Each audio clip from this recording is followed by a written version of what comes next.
the jobs of the manual workforce and the future impact is adversely in the industry? What do you think? See, we have to also understand the fact that we are a highly labor-dependent nation. So, yes, automation will definitely, it will have a short-term risk, I would say. But at the same time, we cannot, avoid automation. You rather you have to embrace automation. You rather have to embrace AI-based and digitalized, options to drive your operational efficiency. Today, I think Taposda is here. When there was in Haldia, once upon a time, we had to, for a vessel like small 10,000 tonners, we used to take 5 days to load or discharge.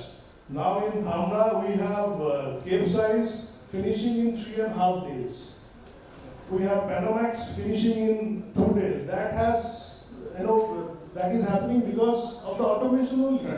So automation is improving my operational efficiency, and that is my driver to accelerate my economies also. Logistics is a derived demand. So I am increasing my efficiency, at the same time I am also getting my support from the economy. So workforce has to be aligned and they have to be trained with all the AI tools and everything. Now predictive maintenance, that is also very important for any ships and everything. See, in my example, I just given my example. We are facing a lot of issues with the mechanical, we will say, engine-related issues. Now it has been stopped, but earlier we used to face a lot of issues. So there are sudden breakdowns. So simple thing, if we have a predictive analysis, predictive maintenance in place, then we could have predicted this is going to come, this problem is going to come in my ship, and I could have taken a well in advance action. So that is not there. I think the entire ecosystem in Indian shipping and logistics field, in fact the port also, suddenly there is a train breakdown. Other day I was talking to some carrier, there was some cargo. The train has suddenly got breakdown, so I had to ship the cargo to Endo. So which is, last mile wise, we are actually losing to reach out to the customer because of the last mile distance. So these are all predictive maintenance. And one more thing, Sagar, I would like to point out here is the sustainability goals. Now the environmental sustainability is very important. Exactly. So the workforce has to be aligned and trained in that segment as well. The green logistics, the carbon emissions. In shipping, there's a term called EEOI, Energy Efficiency Operating Index. So every ton miles, how much ton CO2 equivalent of carbon equivalent, CO2 equivalent I'm emitting, that is a very, very important point from the IMO perspective.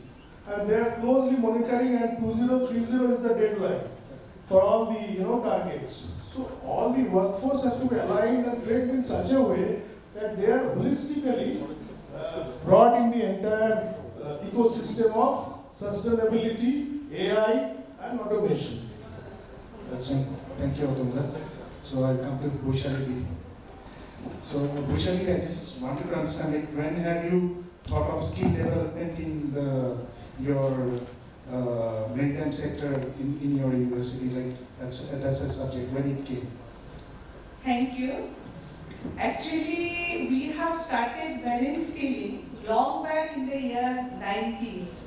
1993, I think we have received the first approval from our authority, DG Shipping, for conducting some kind of post-sea courses, STCW compliant post-sea courses called Basic Safety Course. Presently it is known as, earlier it was known as STCW courses.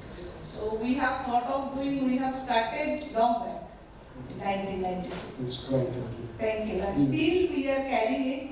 After that, we have started post-sea courses like officer courses like BSc Nautical, BTech Marine, now GP rating, ETO. ETO is a very strong skill-based course those who are already BTech graduates after completing their BTech in electrical or electronics or EEE.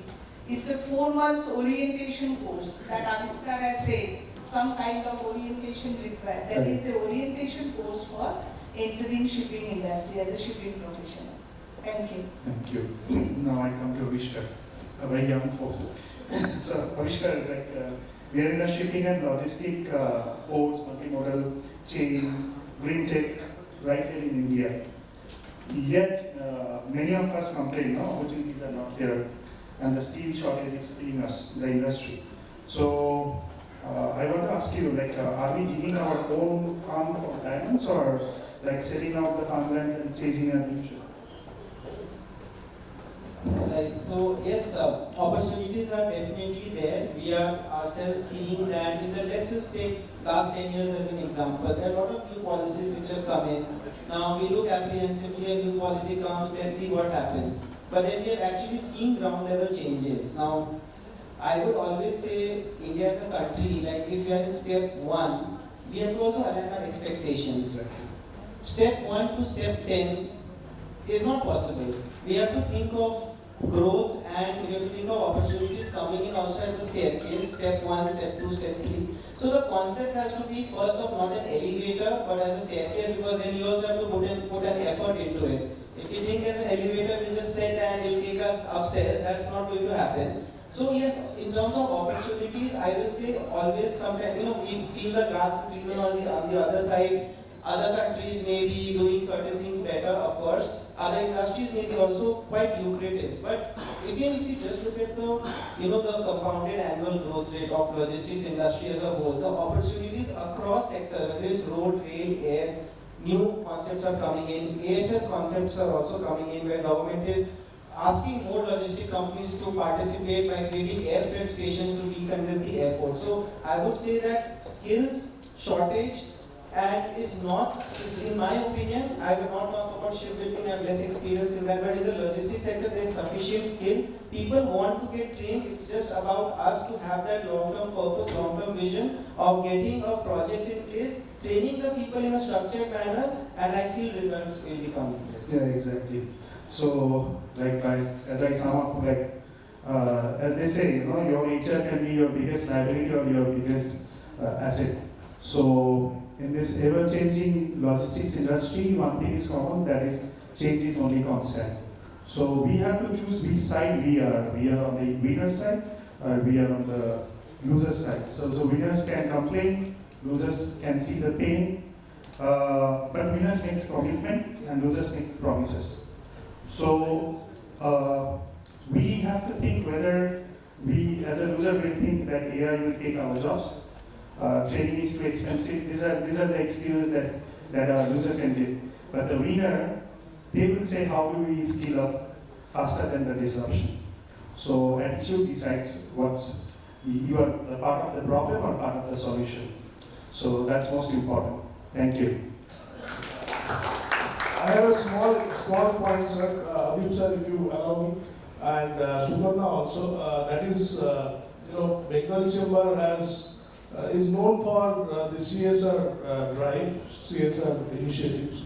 So if we can plan something like, the skilling in the shipping and port sector, because I myself is responsible for CSR in my organization, so that's a close to heart project for me as well. It could be. So if the members of Bengal Chamber can come together and we can have a collective plan for the scaling of shipping and port sector. And in fact, rail also, we operate 110 rakes, private rakes. So these are the sectors where we really feel the problem is there. So if you can do something on that, sir. Excellent. Absolutely well noted, Ratanuga. As we come to the end of this session, I request Mr. Aditnath Pal Chaudhary, the chairman of the committee, to please come up to the dais and hand over a token of memento to all our panelists.